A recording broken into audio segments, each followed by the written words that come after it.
Every day, new forms of investments are being discovered. Some people make millions while others lose everything just because they didn't understand what they were getting into. If you don't educate yourself about money and new financial systems, you risk either missing huge opportunities or making costly mistakes. And one of the biggest financial revolutions happening right now is Bitcoin and cryptocurrencies. And if you're thinking, isn't that just some internet money?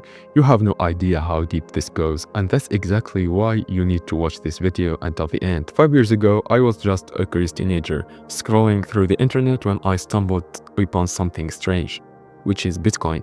People were saying it was the future of money, but others were calling it a scam. I was confused. How could digital money work? I didn't trust it, but I also couldn't stop thinking about it. So I did what any obsessed kid would do.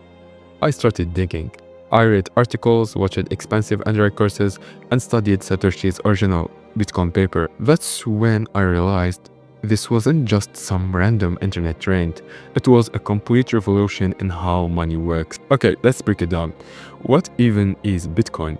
Imagine if you had money that no government, no bank, and no corporation could control. No one could freeze it, take it away, or print more of it whenever they felt like it. That's Bitcoin.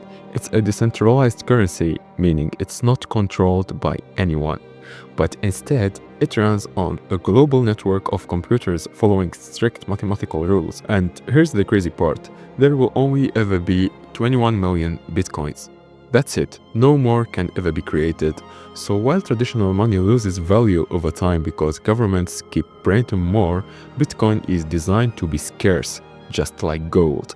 And this is why people are calling it digital gold. Now, how is Bitcoin made? You've probably heard of Bitcoin mining.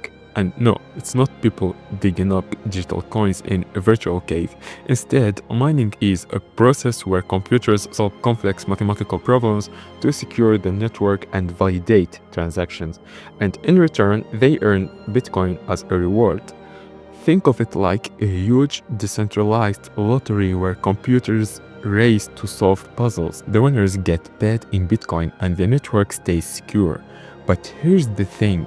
Mining gets harder over time and the rewards keep decreasing. That's why early Bitcoin miners made fortunes, and today it requires serious hardware and electricity. And now, how can you get Bitcoin? If mining sounds too complicated, don't worry, there are easier ways to get Bitcoin. First one is by buying it. You can purchase Bitcoin on platforms, but we were going to explain this more in future videos. Second way is by earning. Some companies and freelancers now accept Bitcoin as payment. Third way is by trading. Some people buy and sell Bitcoin to make profits, but this requires knowledge and strategy. And once you own Bitcoin, you don't just leave it on exchange. That's risky. You store it in something called a crypto wallet, which we will talk about in the next part of this series. Now, I get it. Maybe you're thinking, okay, cool, but why should I care?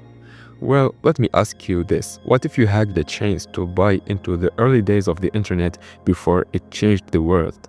Bitcoin and cryptocurrencies might be that kind of opportunity, but if you don't take the time to understand them, you could either miss out or make costly mistakes. In part 2, I will break down crypto wallets, how to protect your Bitcoin, and what most beginners get wrong when they first start investing. If you want to take control over your financial future, you will never ever want to miss it. So see you in the next video.